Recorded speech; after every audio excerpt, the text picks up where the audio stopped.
اس ایک حدیث کے لیے نا میں کو 5,000 روپے کی پوری کتاب پوری 10 جلدیں خرید کے لایا تھا۔ رسول کریم فرمانے لگے میں جو کہوں گا کرو گے؟ حضور کروں گا۔ فرمایا جاؤ اپنے باپ کی گردن کاٹ کے لاؤ۔ کہ حضرت براء بن مالک نا 12 سال کی عمر ہے، 12 سال۔ نبی پاک گلی سے گزر رہے تھے تو دوڑ کے آ گئے، آ کے نا حضور سے چمٹ گئے، عرض کرنے لگے حضور کوئی حکم بتائیں، میرا دل کرتا ہے آپ کی بات مانوں، کوئی حکم حضور۔ مجمع الزوائد میں حدیث، اس ایک حدیث کے لیے نا میں کو 5,000 روپے کی پوری کتاب پوری 10 جلدیں خرید کے لایا تھا، ایک حدیث کے لیے۔ پیاری بڑی ہے، شاندار بڑی ہے، وہاں میرا دل کیا، میں نے کہا جس کتاب میں ہے نا ساری کتاب ہی منگا لو۔ کچھ چیزیں بڑی انسان کو انوکھی لگتی ہے نا۔ حضرت براء بن مالک رضی اللہ، چھوٹی سی عمر ہے، حضور سے لپٹ گئے تو حضور نے فرمایا بیٹے کیا ہوا؟ عرض کرنے لگے حضور کوئی حکم بتائے، میرا بھی دل کرتا ہے عمل کروں۔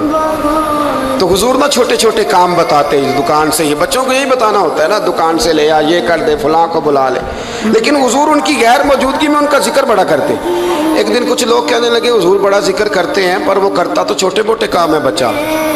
تو نبی پاک نے ایک دن ارادہ کیا کہ ان کو تجربہ نہ کرائیں کہ وہ پیار کتنا کرتا ہے۔ رسول کریم فرمانے لگے میں جو کہوں گا کرو گے؟ حضور کروں گا۔ فرمایا جاؤ اپنے باپ کی گردن کاٹ کے لاؤ۔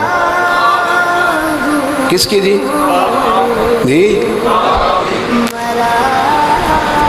بات تو محبت کی ہو رہی ہے، کڑوی سی بات نہ کر لوں، کڑوی سی رہنے دیتے، آپ کا پروگرام نہیں تو چھوڑ دیتے، آگے بڑھ جائیں۔ ذرا کڑوی سی ہے، کر لوں جی، بولیے۔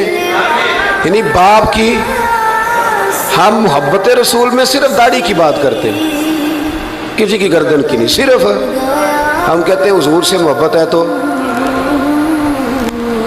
میں نے کہا تھا نا کڑوی ہے، آپ نے مجھے گھورنا شروع کر دیا اور خاصا تیز گھور رہے ہیں آپ۔ ایک روایت میں ہے کہ مولا علی کے گلے میں تلوار لٹک رہی تھی، یوں کھینچی اور اس نے جذبات سے دوڑے کہ حضور نے فرمایا اسے پکڑ لو ورنہ یہ گردن کاٹ بھی لائے گا، پکڑ لو اسے ورنہ یہ کاٹ دے گا۔ اللہ کی قدرت کہ تھوڑا وقت گزرا تو وہ بیمار ہو گئے۔ دن میں 2 مرتبہ میرے نبی پاک تیمارداری کرنے جاتے۔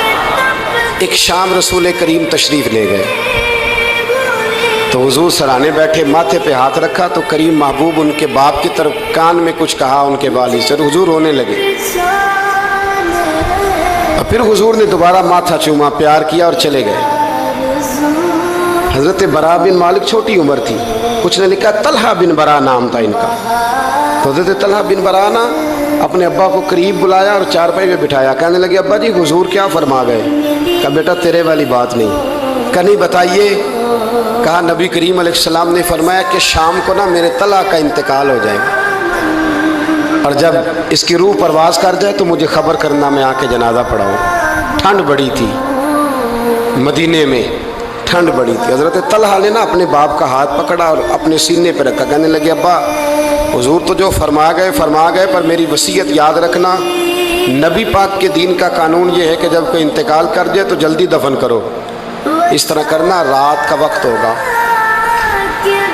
جب میرا انتقال ہوگا تو فوراً غسل دے کے نا دفن کر دینا، نبی پاک کو خبر نہ کرنا، نہ بتانا۔ عمر دیکھو اور بات دیکھو، کہ حضور کو کیوں نہیں بتانا، حضور خود فرما کے گئے ہیں۔